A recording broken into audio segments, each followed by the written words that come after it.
Hey, this is our event management headquarters. You'll notice it's a lot simpler than the social media management headquarters because there's just fewer things to keep track of. So first up, we have ideas.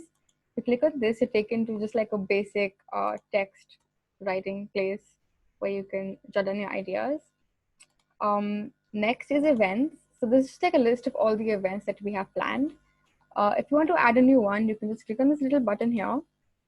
Write the name of the event. Let's say the event is about LGBTQ rights. We can then write the date for the event. Let's say it's on the 6th of September. We can link this to any event media. This would normally be done after the event is finished. We can just sort the event into when it is. So like this is going to be in the future. The minutes of the event, once again, will be after the event is finished. And this you don't have to touch, it will update on its own. For every event, you can make tasks. Let's say for this event, we need to book a location. We can note down the status as one of these. Let's say this is to do. We can assign it to a person, for example, myself, and we can connect this particular task to an event.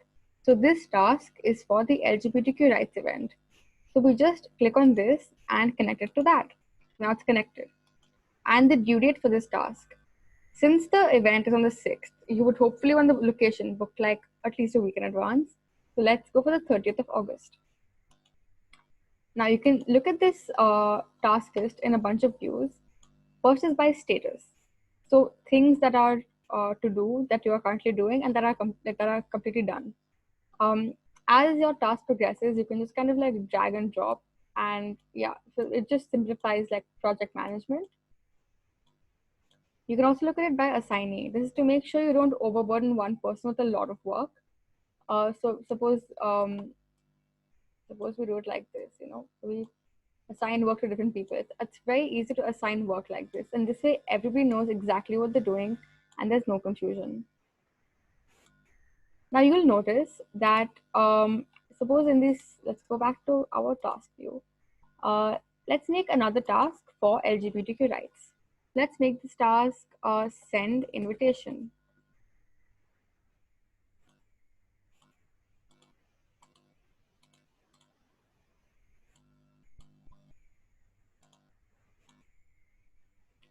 Now, let's say one of these tasks are finished.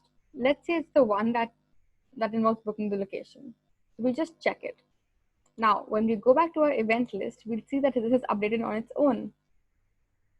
It says 50% done. So as you add more tasks, it just takes a percentage of the tasks that have been completed and puts it over here. This gives you like a very easy overview on how much work you have left until all your work is finished. And yeah, that's it.